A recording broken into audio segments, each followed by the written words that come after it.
Inclusive es muy interesante porque hay una rama importante del pensamiento psicoanalítico contemporáneo, post-kleiniano, post-lacaniano y post-freudiano, básicamente en autores como Eliot, Stephen Frosch o el propio Jan Parker, que es un post-lacaniano, que es bastante lacaniano, pero que es un pensador social de una excelencia tremenda. Y precisamente estos autores Jan se identifica con el tema de estudios sociales en general, pero Frosch, Parker y otros autores que tienen su foco en Inglaterra, aunque Anthony Eliot es australiano, han desarrollado un campo que ha ganado mucha visibilidad internacional, sobre todo en la confrontación reflexiva con el construccionismo social, que es una de las teorías que más fuerza y más extensión ha ganado en los días de hoy. Yo voy a hablar no desde estas perspectivas, mi perspectiva es precisamente el desarrollo de la subjetividad en una orientación cultural histórica que viene de los desdoblamientos del pensamiento de Vygotsky, Rubinstein, del núcleo de la psicología soviética, y se separa de la interpretación hegemónica que en Occidente, básicamente la interpretación norteamericana, tuvo el legado vygotskiano, principalmente a través de las obras de Welsh, de Brunner, que fue el fundador.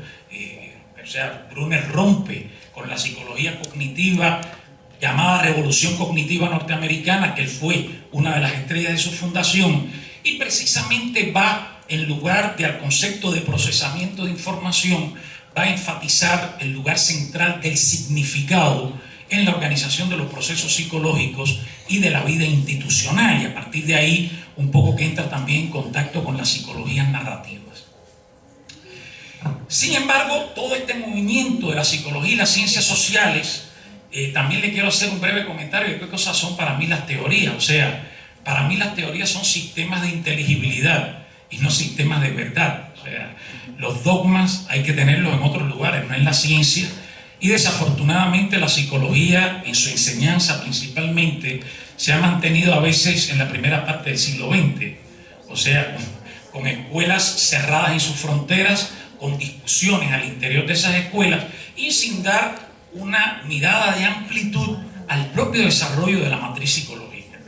Y yo creo que para hablar de estudios psicosociales en el desarrollo de esa matriz psicológica tenemos que comenzar a discutir qué entendemos por lo social, que es un término que en general se esquiva. O sea, todo el mundo habla de lo social, pero cuando traemos a una persona que nos explique qué entiende por lo social, pues lo social muchas veces se identifica como lo externo, como lo que se da en la sociedad, como lo que le llega a la persona, o en el mejor de los casos, como el sistema relacional en que las personas estén implicadas. Y de hecho, la psicología ha tenido una historia de déficit con relación a la construcción del tema de lo social. O sea, hubo mucha más fuerza en la antropología, en la sociología, e incluso en la ciencia política, que en la propia psicología. Yo, a modo de un breve recuento, les quiero recordar que la psicología, hasta la primera mitad del siglo XX, fue básicamente una psicología individualista, o sea, centrada en las operaciones de un individuo relativamente descontextualizado, donde lo social era visto como condición de posibilidad en el mejor de los casos, y en el peor de los casos era visto como agente de represión, aunque ese agente de represión a su vez era agente de constitución, en la propia teoría de Freud, una constitución limitada al tema básicamente edipiano. Sin embargo, en los años 60, en el 61, Tacfel, con su concepto de identidad social, y en el 62, Moscovici, en un paradigma que ha sido extremadamente fértil, aunque con gran frecuencia mal interpretado, trajeron con fuerza la idea de que la sociedad también es productora de psiquismo y que los fenómenos psíquicos no son patrimonio de una idea de mente encerrada en el individuo y por tanto no son patrimonio de lo individual. Sin embargo, la línea en aquellos momentos Moscovici estaba fuertemente influenciado por George Smith, ¿verdad? El gran psicólogo, sociólogo norteamericano, uno de los fundadores de la Escuela Crítica de Chicago, aunque había sido un behaviorista social, inclusive fue discípulo de doctorado de Watson. Pero Smith es una de las primeras personas que trae la importancia de lo simbólico en la expresión relacional de la persona. Sin embargo, Mead adolece de eliminar la idea de persona como agente, ¿verdad? O sea, la persona es desestimada en pro de las trocas simbólicas, un self que se organiza mucho más en el espacio simbólico de la relación que en una organización individual que entra en contradicción y configura los propios espacios sociales. Este ha sido uno de los temas más difíciles para una proyección social de la psicología, o sea, esa dicotomía entre el individuo y la sociedad, entre lo subjetivo y lo social, que realmente le debe mucho a Durkheim, ¿verdad? Con la definición de objeto, cuando Durkheim colocaba que la psicología era la ciencia que estudiaba dentro de esta definición positivista de la cual fue padre las leyes de lo individual y la sociedad estudiaba las leyes de lo social. Y esto evidentemente penetra cada vez que en el mundo del pensamiento hay un espacio paradigmático que marca un contexto, esto entra por múltiples vasos comunicantes en toda la producción, no apenas de la época, sino en la producción que trasciende a la época. Y eso marcó con mucha fuerza la psicología, más que la psicología, en comparación con estos pensadores monumentales de la sociología, pues había quedado corta. Claro, cuando estoy hablando más de la psicología académica, porque en la historia de la psicología, el psicoanálisis freudiano marcó un impacto que mudó el arte, la concepción de hombre, de naturaleza humana, de literatura, etc. Pero posteriormente, las teorías fundadoras, las matrices fundadoras en el pensamiento psicológico, adolecieron de no desarrollar, de no teorizar las formas complejas de organización que ellos le llamaban lo psíquico todavía en el mundo social. Precisamente cuando yo me refiero a subjetividad, nunca me refiero a un fenómeno individual, me refiero a una definición ontológica que integra de forma recursiva e inseparable lo individual, lo institucional y lo personal. A eso me voy a referir después.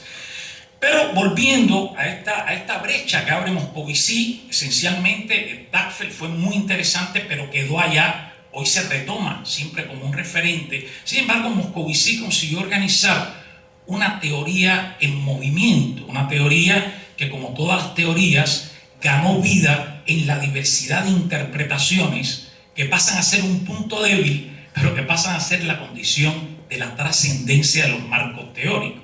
Y evidentemente un marco teórico no trasciende solo porque sea importante heurísticamente, trasciende por la psicología de una época y por la forma en que puede relacionarse y ser aceptado por la comunidad académica. Sin embargo, la psicología inclusive social que Moscovici pregonaba en los años, hasta los años 80, porque la obra de Moscovici, como la de todos los autores, tenemos que ubicarla. ¿En qué momento estamos hablando de Moscovici? A nosotros nos gusta en la psicología hablar de los autores como si sus teorías fueran piedras, igual que Freud. ¿En qué momento estamos hablando del pensamiento freudiano? ¿Estamos hablando de las primeras obras o de construcciones en análisis? ¿De qué Freud estamos hablando? Y Vygotsky. O sea, no hay ninguna teoría que sea un sistema estático de conceptos para dar respuesta a la realidad. Toda teoría es un sistema con vida que permite y facilita la construcción de un nuevo pensamiento en los desafíos de la investigación. Por tanto, quien toma la teoría como algo externo y pretende buscar la verdad de su investigación en los términos de un autor que vivió 100 años atrás, o que incluso es un contemporáneo, pero es el pensamiento de ese autor, está perdido, porque las teorías lo que nos facilitan es la producción de una inteligibilidad en el curso de nuestra producción de investigación que en un plano mediato es capaz de fundamentar por qué se mantiene en el espacio de esa teoría. Entonces, esta psicología social sociológica, como le llamó Moscovici, Robert Farr, tuvo el déficit de que no consideró al hombre como sujeto complejo de la práctica social, como un momento constituyente y fundador de la propia vida social. Y el otro problema que tuvo esta psicología fue que no entendió nunca la dimensión subjetiva de lo social, enfatizó la dimensión de lo simbólico, pero la emocionalidad pasó a ser un epifenómeno de lo simbólico. Problema este que se mantiene hasta hoy en las posiciones del construccionismo social más duro. Gergen, Sheila McNamee, Harlene Anderson, después me referiré a eso. En este contexto y por otra vía, porque la psicología avanzó en dos mundos distintos, producto de la Guerra Fría, de la historia, tuvo una psicología occidental y tuvo una psicología soviética del mundo oriental.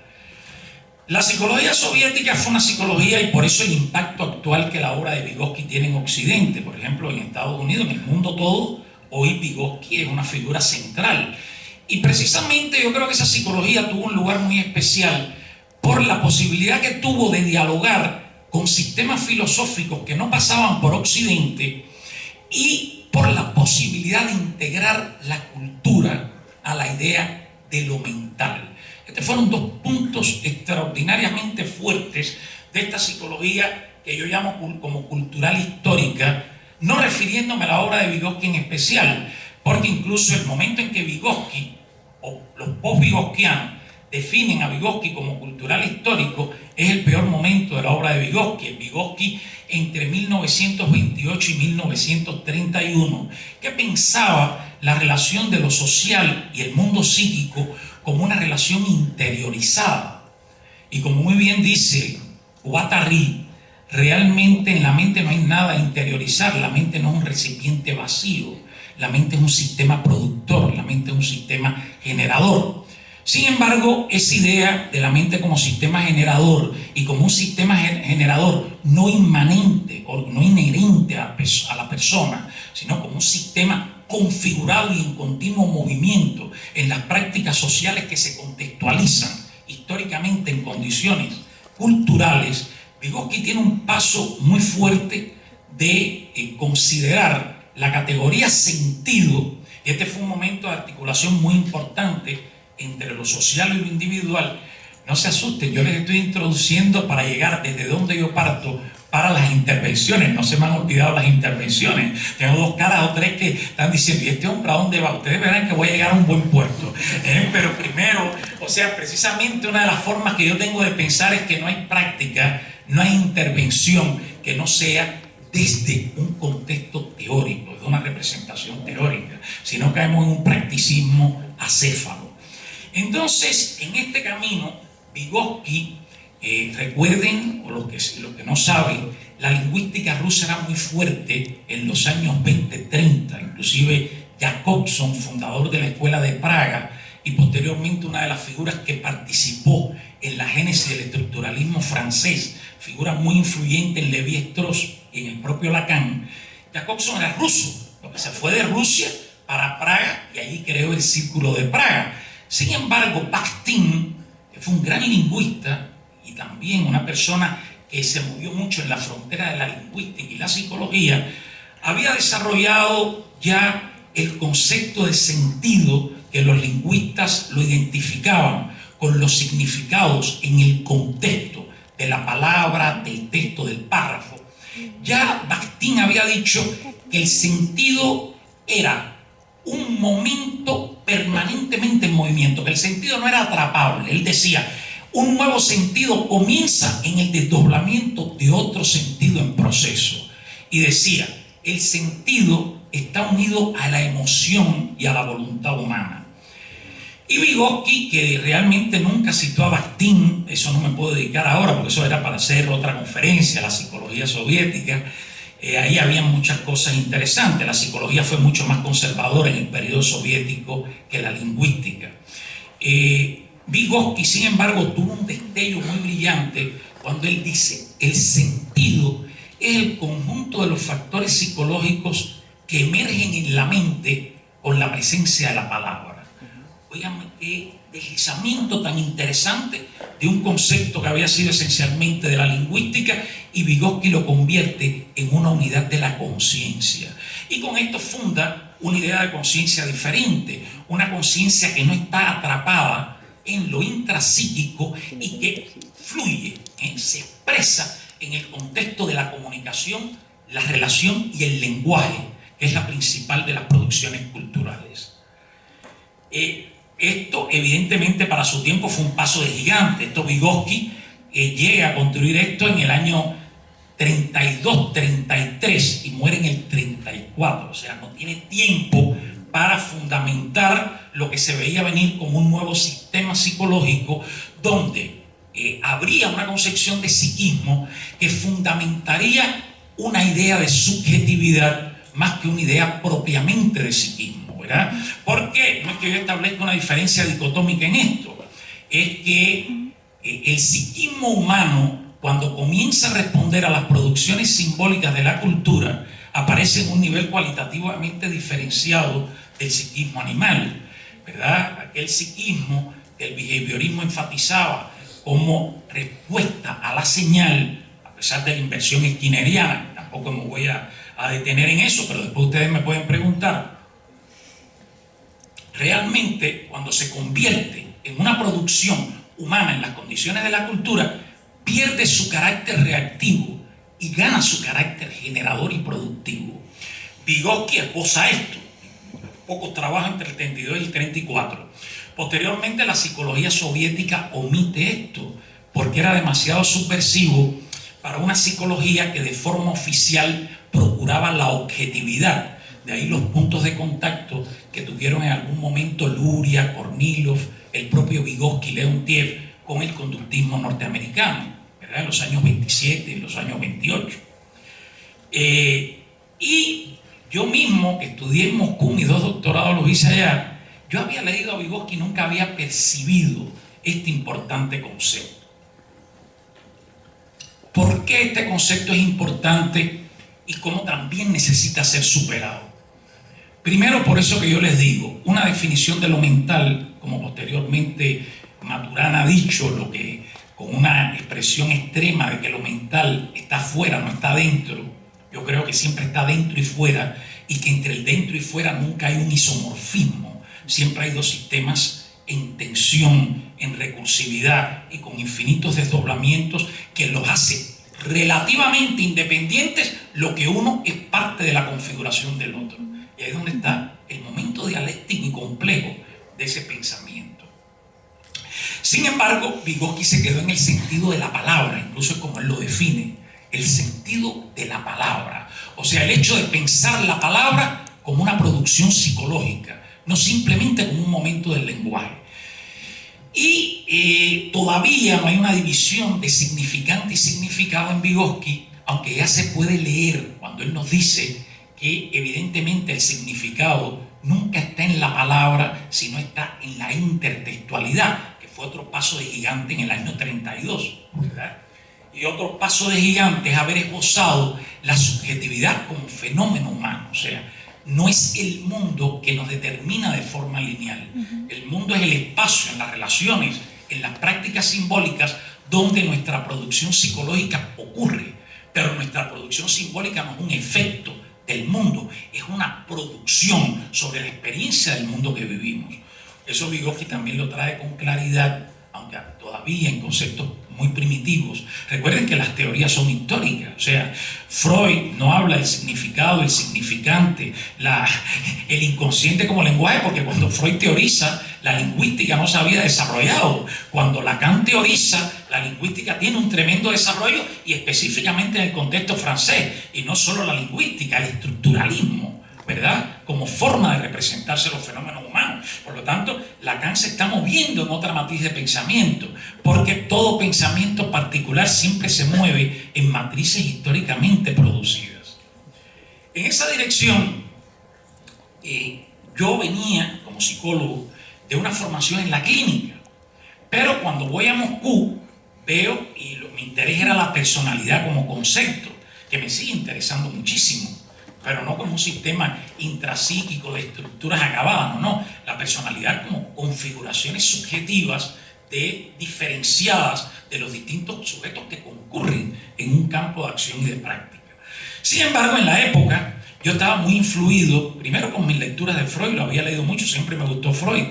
El que nunca me gustó fue Skinner, ¿verdad? Porque yo no me veía en Skinner, yo no me veía. Claro que Rives se ve y un brillante psicólogo y mucha gente se ve, pero nosotros podemos apropiarnos de una forma de pensar y hacer psicología a partir de nuestras historias. Sin historia no hay psicología, ¿verdad? El propio Freud, si no hubiera tenido el viejo Jacob y la mujer y la madre joven y bonita, posiblemente la metáfora de Edipo, que le fue tan productiva para construir una zona de inteligibilidad de su práctica, pues no hubiera existido, ¿verdad? O sea, nosotros estamos siempre en las teorías que hacemos, es imposible esa separación.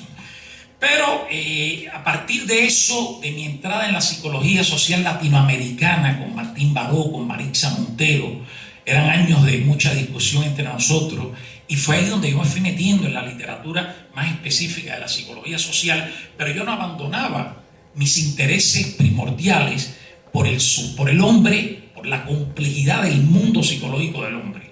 Inclusive hay un libro de Marixa Montero que cuando venga lo pienso a la biblioteca, pero por lo menos hay un ejemplar donde tenemos capítulos todos nosotros de la época, ese movimiento de la psicología social crítica latinoamericana, donde yo defendía mucho el sujeto y la personalidad, y mi capítulo se llama Sujeto, Personalidad y Psicología Social. Y muchas de las ideas que hay ahí fueron el principio de mi evolución en este campo. Sin embargo, con el tiempo, cuando yo redescubro a Vygotsky, esto hace 15 años aproximadamente, en su definición de sentido, inmediatamente yo veo una posibilidad para integrar esta dicotomía tradicional de lo social y lo subjetivo. Y a diferencia de Vygotsky, que en su época tampoco podía haber desarrollado esto porque lo simbólico entra tarde en la filosofía marxista soviética, por eso es que ustedes ven que en lo simbólico Vygotsky solo aprovecha el signo, ¿verdad? No aprovecha inclusive el carácter imaginario del significado, no aprovecha las metáforas, no aprovecha mucho la imagen, aunque tiene una presencia en su obra. Sin embargo, en la época en que yo estoy, lo simbólico ha ganado una dimensionalidad tal que incluso ha usurpado en algún momento el espacio de lo psicológico, como ocurre en el construccionismo social, donde todo se reduce a práctica discursiva y nosotros como sujetos complejos, vivos, como sujetos activos, estamos reducidos a ser un momento dentro del flujo de los discursos. Me pasa lo mismo con Skinner. Gergen podrá hacer eso, yo no. Entonces yo tengo que mantenerme buscando esa complejidad ideativa, imaginaria, productiva, que yo siento que el sujeto humano tiene. A partir de ahí, y muy inspirado en este concepto de Vygotsky, fui dándole un giro a muchas de mis categorías e introduje 3 conceptos importantes sobre los cuales he venido trabajando en los últimos 20 años. Primero, el concepto de sentido, no como lo había definido Vygotsky, no como sentido de la palabra, sino como la unidad inseparable de lo simbólico y lo emocional que forma la experiencia humana. O sea, la experiencia humana no está dada por los hechos, ¿verdad? Yo estoy aquí hablando para ustedes, pero cada uno de ustedes no está viendo a la misma persona. Aunque esta persona sea calvo, bigote gris, con una camisa negra, esta persona existe por su expresión subjetiva, por lo que está trayendo. Pero esto que yo estoy llevando a ustedes entra en circuitos de sus historias y de sus contextos. Y ahí, esa es la dimensión del sentido, es la producción que tiene algo en el ser humano que no viene por la condición